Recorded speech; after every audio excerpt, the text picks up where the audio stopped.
What's up, guys? Welcome to my channel. Today we got this 2004 Toyota 4Runner.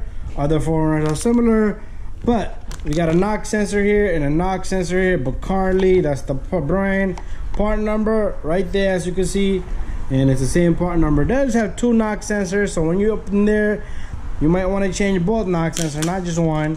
And we got some intake gasket, Velcro, upper and lower intake gaskets right there. And what we're gonna do is we're gonna take everything apart, and I'm gonna show you guys complete job how to change the knock sensors on this vehicle. So it's gonna be a long process, so bear with me. So we're gonna start off by taking off the air filter housing over here. So very simple, and I remember we worked on it before. We put a strap tie there, so we're gonna just break that strap tie.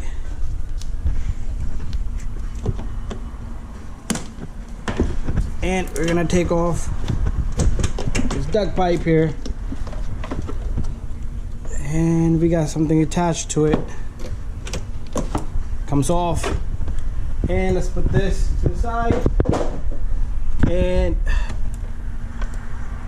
we're gonna remove this cover first. You're gonna have a bolt here and bolt here. Let's see if this fits. So you might have a 10 or a 12 millimeter nuts on this, and the whole thing comes off. Let's put this to the side as well. Now we got a big kahuna right there. Okay, so we need to start taking everything apart, such as this vacuum line here. We're gonna take off this connector here.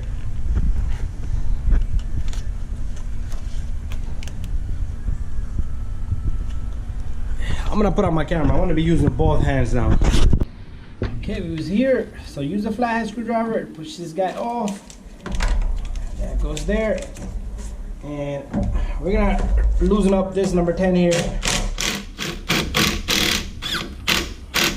These are terrible little straps they use. We got a number 10 on the intake air filter housing. This is called the air filter housing right here, and then we got another one down here. And then this thing should free up. I'm gonna pull this off next.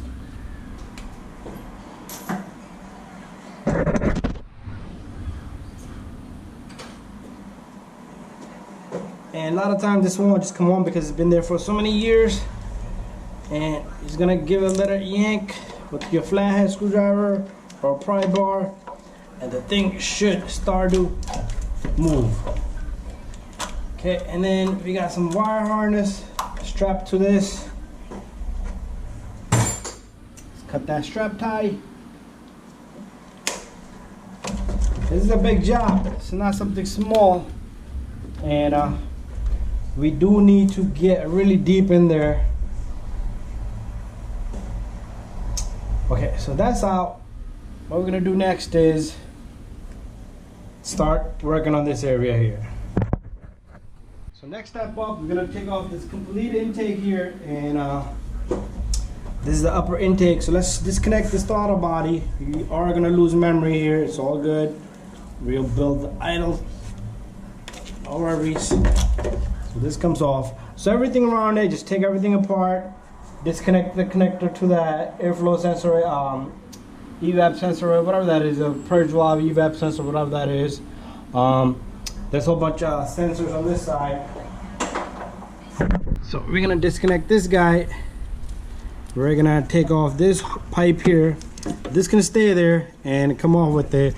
We're gonna have to take off the 12 here, and if you want to go further, take off the rest of the bracket here. But there's another one here, but we shouldn't have to necessarily take all that off. We can just take off this guy right here. Whoa, hurt my hand. And then we got the horn, we got these pipes sitting over here. Let's push those off. So I'm gonna go get a pry bar. So what we're gonna do is just push this guy off right there. It's just sitting there. And just be careful you don't damage the intake. And be careful with the pipes.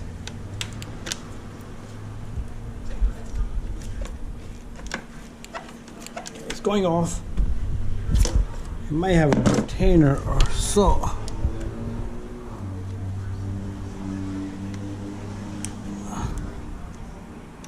It's not understanding why I don't want to come off. Okay, it's gonna have to come off, boys and girls. There you go. It does have a small little push clip, but I don't really care about that. So I'm gonna take off 12 here and 12 there. Okay, so let's take off this 12.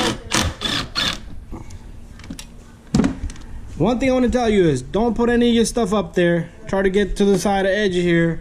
And even if you don't want to put it there, that's even better. Oh my God, the angle. You don't want to put stuff here because things will fall inside. Bada bing, bada boom, you know that. So, this little guy doesn't want to come off because I couldn't fit my electric drill.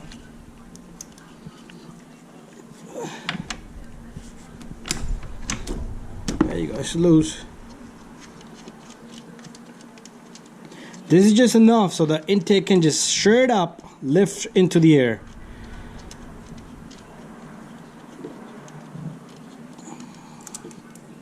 Come on, how long is this guy?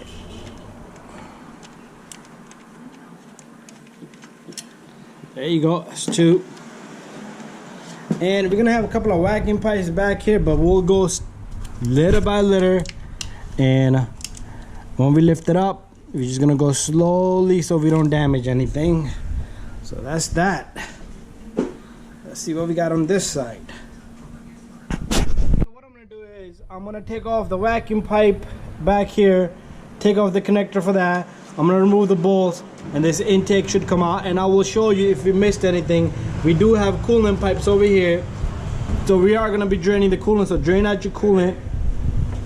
So here we are, took off all these bolts. You got a 12 millimeter over here, you got an Allen, and a 12 millimeter over here. You got the harness here, you got the other harness here, and in the back, you have to lift the thing up straight. Okay, I forgot there's also a bracket in the front. There's a 12 here. I took off the 4 bolts off the throttle body, just pushed it to the side, and there's our intake. In the back, you're gonna have 2 little retainers here, 1, 2 that I was pushing on, and those are the 2 right there, 1 and 2. Okay, one is holding the pipes, the other one's holding the harness down. So we pretty much have come across long way already. I am gonna drain the antifreeze from the bottom, and after that I am gonna be taking off the bolts all around this, and disconnected the injector harness here. I just gotta do the other side. And what I'm gonna do is I'm gonna take off the tents of the rail. There's 4 of them, well 6 of them, and the whole rail should just come off. So once I have all that out, you will see. Okay, I got my friend here helping me. So I took off the injector harness. Nothing can fall in here, so even with this washer, if you think it's gonna not come off, be careful. Okay, carefully, give me space here, my friend. Okay, and whoo, I'm sitting on top of the engine. Take this guy off. Take this guy off. And if I can push the harness, can't push the harness, I'm gonna have to get an extension. Okay, got an extension. After this, the fuel injection rail should be all nice and loose. So far, everything is going smooth. Nothing is jammed, nothing broke. 1, 2, 3, 4. Hold them firm in your hand. Firm. Woo! It's Christmas. Santa Claus is in town. I am the Santa Claus here today. So 6 injectors, all 6. Oh, it's gonna be trouble because you got the return line, you got the inlet line. So I might have to work some magic there. We'll be right back moments after I take off the rail. Gonna completely shoot it out, and then we should have pretty good access. But do drain out your antifreeze. Okay, I still gotta do that.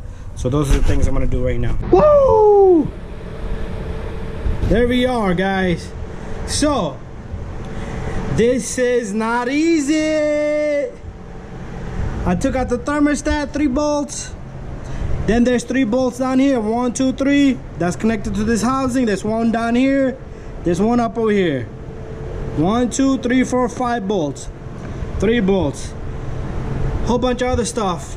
Throttle body has a whole bunch of pipes. I'm sorry, throttle body has 2 pipes that connects over here, down there, onto that. Right there. You see that 2 little things sticking out? And then there's a pipe here. Anyways, there's my knock sensor right there on this Toyota 400. Oh, pipe on the way. That's the reason why I took all this off. It was really difficult to get that pipe out of there. So, it was a hassle job. Called out one of my buddies, gave me a good idea. You're gonna cut this and cut that. Bada bing, bada boom, this thing slides right out. Use the vice grip to grab on the neck and twist back and forth, back and forth. There is a number 10mm bolt that goes down there. Anyways, there you have it. What I used to cut was that little guy right there. You're not gonna see me reverse there. Oh, there's an intake right here. This is our intake. Intake has a few bolts that you do not take off, like this one, that one, and this one. There might be one down here, back here. You don't even have to take out the injector. Just remove the injector, the fuel lines, and injectors can stay on it. That was a mistake I made. But anyways, there you have it. I'm gonna be replacing both knock sensors. Very easy. Make sure you line the knock sensor just the way, like this one was like that. The other one is facing that way. Anyways, hopefully this video helps you guys out. Thank you for watching. Don't forget to subscribe, share, and like.